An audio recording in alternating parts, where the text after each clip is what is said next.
Military establishment میں کوئی مذاکرات چل رہے ہیں. تو کہتے ہیں اس سینئر ذریعے نے مجھے جو آگے سے جواب دیا, انہوں نے کہا کہ یہ ہمارا کام نہیں ہے, یہ کام ہے سیاسی جماعتوں کا, ہم بھائی نیوٹرل ہیں, آپس میں بات کریں, آپس میں مسئلوں کا حل کریں, ایک دوسرے کو رعایت دیں, رعایت لیں, مریں کھپیں, ہمیں ان سے کچھ بھی لینا دینا نہیں ہے. یاد رکھیے سب کچھ کب ہو رہا ہے؟ جب جسٹس یحییٰ آفریدی پیغام دے چکے, خبردار مداخلت برداشت نہیں کیجیے. کب ہو رہا ہے؟ جب امریکہ کے الیکشن کے اندر اب 3 دن رہ گئے ہیں, اور امریکہ کا الیکشن بڑا اہم ہوتا ہے.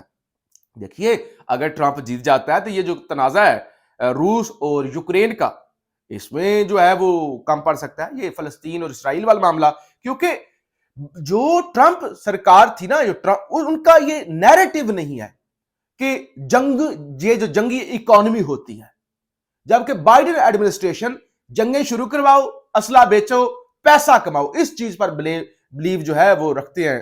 تو لہٰذا اب دیکھنا یہ ہوگا کہ اگر ٹرمپ جیت جاتا ہے, جس کے چانسز ابھی تک ہیں, میجورٹی ہے ٹرمپ کی, پاپولر ہے جو ہے وہ یو ایس کے اندر, تو لہٰذا اس وجہ سے اب یہ اس طرح کی کہ ہم تو نیوٹرل ہیں, ہمیں کسی سے کیا لینا دینا. بہرحال ایک اور خبر سن لیں, صالح ظافر یہ یعنی نثار عباسی کا ریکارڈ بھی توڑ دیتے ہیں, یہ اتنے بڑے ڈاکیے ہیں.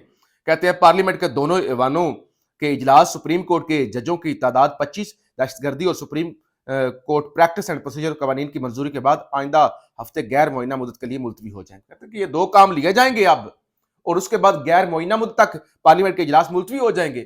اور یہ جو 27ویں ترمیم والی کہانی ہے نا, یہ کم از کم یہ والا سال ہے, یعنی نومبر, آج 2 نومبر ہوگی, دسمبر, یہ 2 مہینے تو 27ویں آنے ترمیم کے حوالے سے اعلیٰ سطح پر مشاورت ضرور چل رہی ہوگی, لیکن آنے کے کوئی امکانات نہیں ہیں. اور سم ٹائم کیا بھی ایسے جاتا ہے کہ آپ نے 26ویں کو کم کرنا ہے, 26ویں کے اثر کو لوگ 26ویں ترمیم پہ بات ہی نہ کریں, آپ 27ویں پہ لے جائیں, پچھلی کو بھول جائیں لوگ. لہٰذا یہ 2 مہینے تو 27ویں ترمیم کا وہ کہتے ہیں کہ کوئی ایسی خبر نہیں ہے. اے ٹی سی میں پی ٹی آئی رہنما اعظم سواتی کی 8 کیسوں میں ضمانت کی درخواست پر سماعت, پراسیکیوٹر اور ریکارڈ کی عدم دستیابی کے باعث بغیر کارروائی پیر تک ملتوی ہو گئی ہے. تو لہٰذا جان بوجھ کے وہ ظاہر ہے اعظم سواتی جس طرح سے اسلام آباد ہائی کورٹ نے انٹروین کیا اور ان کو ضمانتیں دی, اور ان کا وہ جو بار بار جسمانی ریمانڈ پر تھا, اس کو قلعدم کروایا, تو لہٰذا آپ ضمانتوں کے معاملے میں جو ہے وہ رکاوٹ جو ہے وہ ڈالی جا رہی ہے, کوشش کیا جا رہا ہے کہ ان کو روکا جائے. پھر ایک ویڈیو آ رہی ہے امریکہ سے. ایک تو رات کو ویڈیو آپ کے سامنے عمران خان کی رکھی تھی نا, جو سڑکوں پہ چل رہی ہے, اور ٹرمپ اپنی کیمپین کے لیے جو چلا رہا ہے. ایک آ رہی ہے باؤ جی کی, وہ بھی لندن پہنچے, امریکہ پہنچے ہوئے, امریکہ, اور بڑے جذباتی کہتے ہیں ایک طوفان مت پوچھو, ایک طوفان سینے کے اندر لیے بیٹھے ہوئے ہیں, طوفان لیے بیٹھے ہیں. یہ ذرا سنیں کیا ہے. ہم تہیہ طوفان کیے, ہاں بیٹھے ہیں ہم تہیہ طوفان کیے ہوئے, مت پوچھو کیا گزری, بہت صبر سے کام لیا, بہت کچھ فیس کیا ہے, اس لیے آپ مجھے زیادہ نہ چھیڑے تو بہتر ہے. مجھے مت چھیڑو, اتنا طوفان ہے اندر کہ میں اگر پھٹ گیا تو قیامت کے اثار نہ واضح ہو جائے. مجھ سے مت پوچھو میرے اندر کتنے دکھ ہے. میری بیٹی فارم 47 والی, میرا بھائی فارم 47 والا, میرے سارے اگلے پچھلے سمدھی رشتہ دار سارے فارم 47 والے, ہار کر ہم الیکشن جیتے ہوئے ہیں, یعنی ہار کر ہم حکومتیں بنا کر بیٹھے ہوئے ہیں. ایک خاتون قیدی نے 70,000 ووٹوں سے مجھے شکست دے دی, مت پوچھو میرے اندر کتنا وہ ایک درد ہے.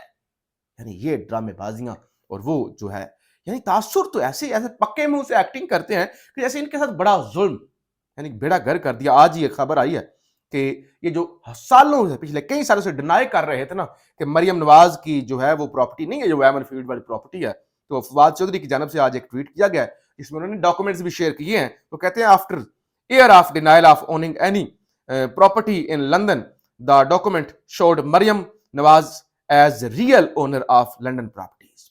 تو پاناما لیکس کے اندر جو آئے تھے نا نام, اس کی مالک مریم نواز تھی. تو اب تو ڈاکومنٹس بھی سامنے آ چکے ہیں. تو یہ جھوٹوں کے جو اندر غبار لیے بیٹھے ہیں نا, یہ جھوٹوں کا طوفان ضرور ہو سکتا ہے, کوئی انقلاب, کوئی چی گویرا والی روح, کوئی نیلسن منڈیلا والا کام جو ہے وہ نہیں ہو سکتا, جو میاں صاحب باہر جا کے دنیا کو ایکٹنگ کر کے بتا رہے ہیں کہ مت پوچھو میرے بھائی نے میرے ساتھ کیا کیا ہے, کیا میرے ساتھ. اچھا جی, فضل الرحمان کے حوالے سے ایک خبر آپ کے سامنے رکھ لوں. اسد کیسر علی ظفر نے آج رابطہ کیا، عمران خان کی جانب سے مولانا فضل الرحمان کے لیے نیک خواہشات کا پیغام پہنچایا۔ علی امین گنڈاپور کی جانب سے بھی آج ایک پیغام آیا، پی ٹی آئی سے ملاقات ہوئی تو پوچھوں گا اصل پالیسی کیا ہے کامران مرتضیٰ۔ تو کل آپ کو پتہ ہے کہ گنڈاپور نے کہا تھا مولانا اپنا ریٹ بڑھوا رہا تھا، یہ کر رہا تھا، وہ کر رہا تھا، اس عمر میں لالچ چھوڑ دینی چاہیے۔ ایک اور خبر، مولانا فضل الرحمان پر تنقید سیاسی قد بڑھانے کی ناکام کوشش کے سوا کچھ نہیں، قائد جمعیت پر تنقید سورج کو چراغ دکھانے کے مترادف ہے۔ سب کو پتہ ہے کہ کون ڈی چوک سے غائب ہوا، اصل قوتوں کے بجائے آئی جی اسلام آباد کو مورد الزام ٹھہرانے والے کو جواب دینا مناسب نہیں سمجھتا۔